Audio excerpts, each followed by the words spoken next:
Eu vos saúdo com a gloriosa paz de nosso Senhor e Salvador Jesus Cristo. Amém? Amém. Meus amados, vamos abrir as nossas Bíblias no livro de Mateus, no capítulo 20.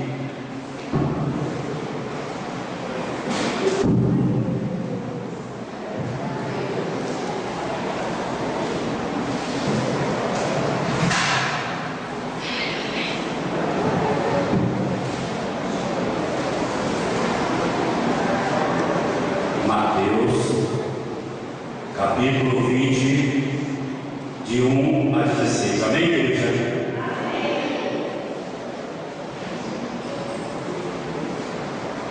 Leamos mais uma vez a parábola dos trabalhadores da vida.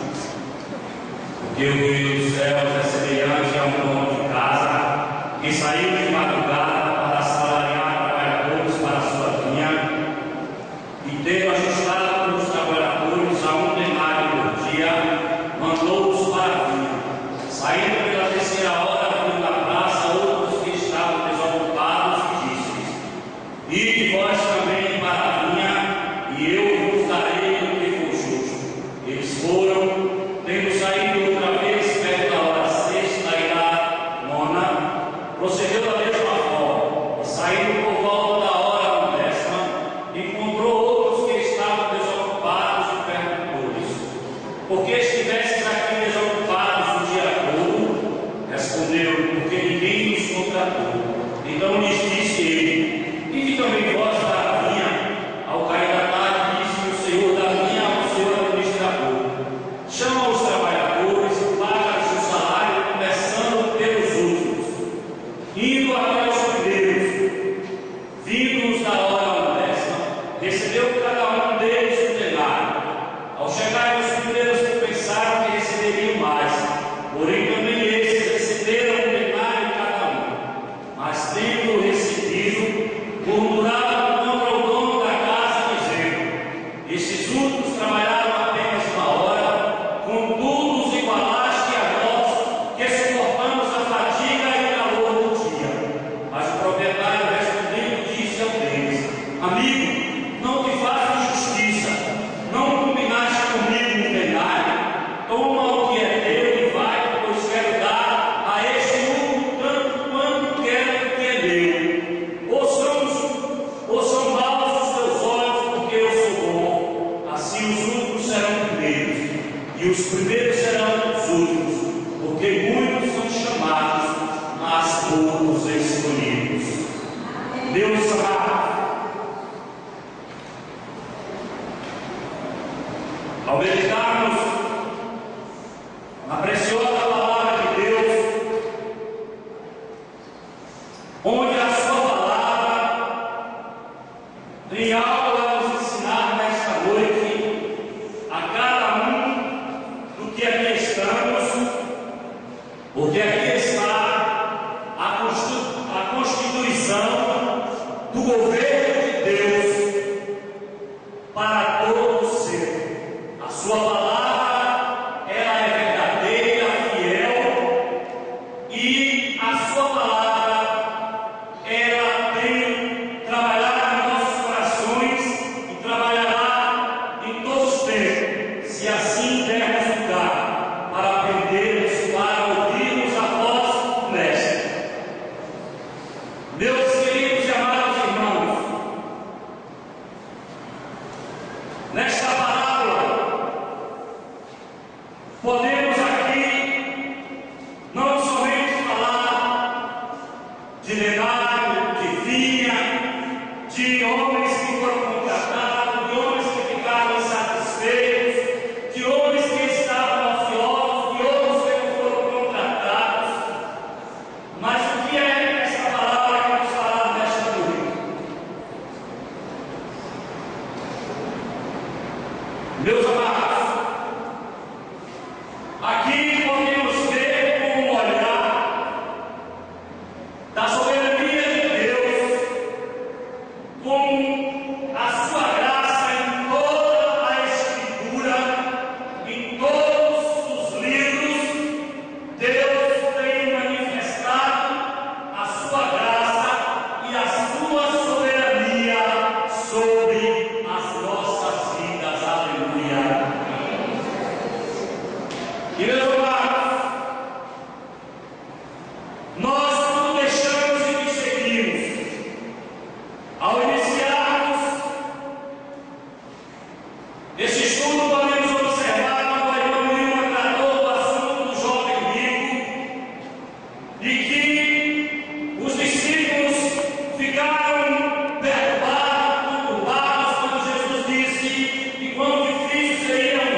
Mas ela viu o mestre dizendo que todos aqueles que tinham deixado casas, pais, mães, por uma tomada de posição referente ao reino de Deus, este receberia 100 vezes mais. Aqui ele não está falando de deixarmos, de entrarmos em confronto, de sermos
porque amanhã ele se levantará do seu estado de miséria e chegará à presença do Rei.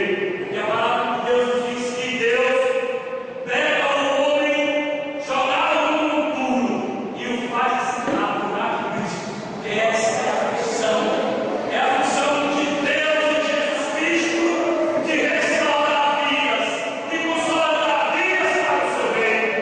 Porque todos nós também andávamos desgarrados, andávamos fazendo a vontade da carne e sendo nós inimigos de Deus.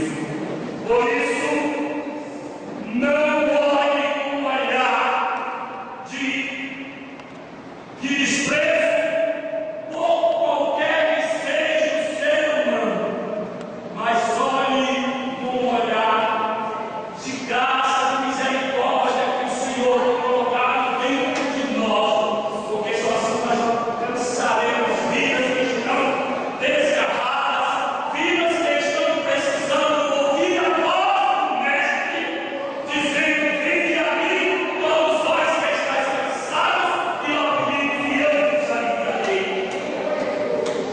Meus amados, em primeiro lugar, aprendemos que Deus exerce sua graça livre, soberana e incondicional. Aleluia! Quando chama o povo que irá professar o seu nome na terra e convoca as famílias na terra para a comunhão da igreja visível no templo, segundo a maneira por ele mesmo escolhido.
Amados, a soberania de Deus, ela é tremenda.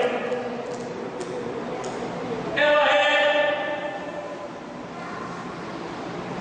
acima de todas as expectativas humanas, porque Ele é o Senhor da história.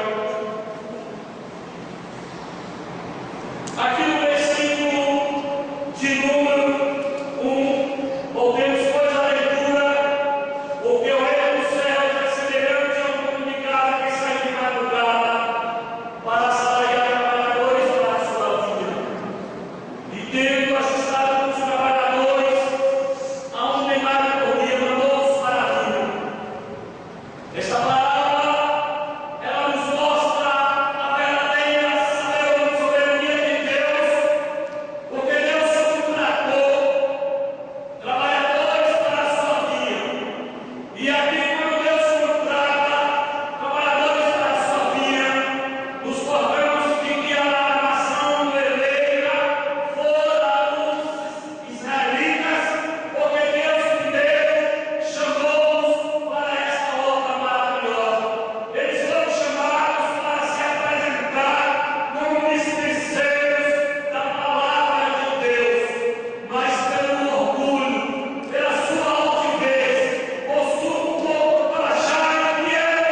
No entanto, o pai de família não se tornou. Todos receberam o prêmio que foi combinado pelo trabalho. Os trabalhadores começaram primeiro, receberam o prêmio mesquinhos em sua maneira de ver. E no versículo 16 diz assim: segundo Mateus, os trabalhadores contratados representam Israel, já falaram. Eram eles que com as promessas e a aliança. As promessas foram dadas a Israel. Veja o que diz Romanos 3, 1 a 2. Qual é, pois, a vontade do judeu? Ou qual é a utilidade da circuncisão? Muita sobre todos os aspectos, principalmente porque os judeus foram confiados nos oráculos de Deus. A quem muito se dá, muito também será cobrado. Os oráculos de Deus aqui foram dados aos israelitas para que eles fossem administradores de ensinar a palavra ao seu povo. Mas eles estavam orgulhosos. Eles estavam orgulhosos. Romanos 9,4 vai dizer: são israelitas, pertencem à adoção e também à glória, às alianças, à legislação, o culto e as promessas. Israelitas, os descendentes de Abraão, o cordeiro de Jacó, cujo nome Deus mudou para Israel. Gênesis 32, 28. A adoção, não no sentido de conceder salvação a toda pessoa nascida judia. E em Romanos 8, 15 a 23, conforme o versículo 9 e 6, mas de escolher de maneira soberana toda a nação para receber o chamado específico e especial de aliança e bênção, bem como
E a